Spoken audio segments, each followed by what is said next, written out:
అవునే హేమ, పెళ్లి కుదిరినట్టు కదనే? అవునక్క, పెళ్లి కుదిరింది. నెక్స్ట్ మంత్ వస్తుంది కావచ్చు పెళ్లి డేట్. అవునా? ఏం చేస్తాడు పిల్లగాడు? హైదరాబాద్లో సాఫ్ట్వేర్ ఇంజనీర్ అక్క ఆయన. అవునా? మంచిదే. ఎంతమంది వాళ్ళు హేమ మరి? వాళ్ళిద్దరు అన్నదమ్ములక్క. పెద్ద ఆయనకి పెళ్ళి అయింది, ఈయన చిన్న ఆయన. పోయి పోయి ఇంటికి చిన్న కోడలుగా పోతాను అని హేమ. ఎందుకక్క చిన్న కోడలుగా పోతే ఏమవుతుంది? పిచ్చిదానా, మీరు చదువుకున్నారు కానీ మీ పోరలకు ఈ పోరాళ్ళకైతే తెలివి లేదు, ఆడపిల్లలకైతే. ఏందక్క గట్లా అంటాను? మరి కాదానే హేమ, ఒక్కసారి ఆలోచించు. ఎంత కట్నం ఇచ్చినా, ఎంత మంచిగా చూసుకున్నా, అత్త అనేది కూడా ఎప్పుడైనా మెచ్చుకున్నట్టున్నదా అనే చరిత్ర. ఎప్పుడు తిడుతూనే ఉంటుంది, ఒక మాటలు అంటేనే ఉంటుంది అత్త అనేది.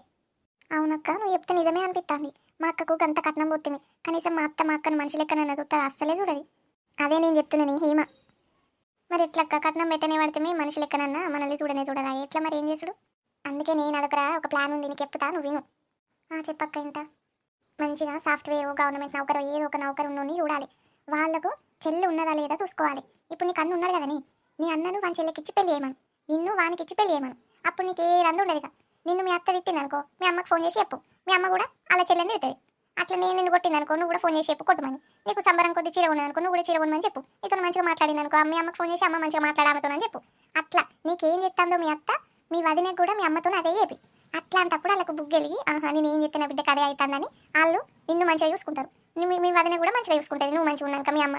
ఇప్పుడు ఇద్దరికి ఏ ప్రాబ్లం ఉండదు. అర్థమైందా అని? అవునక్క, నువ్వు చెప్పిన ప్లాన్ మస్తున్నది. ఇక మా అత్త ఎప్పుడు చత్తదా నేను చూడాల్సిన అవసరం లేదు. బతుకున్నన్ని రోజులు నాకు బాధే ఉండదు. ఇక నిజంగానే ఈ పెళ్ళి క్యాన్సిల్ చేసుకుంటా అక్క. ఇక మంచిగా నువ్వు చెప్పినట్లాంటి సంబంధం చూడమని చెప్తా మా అమ్మకు.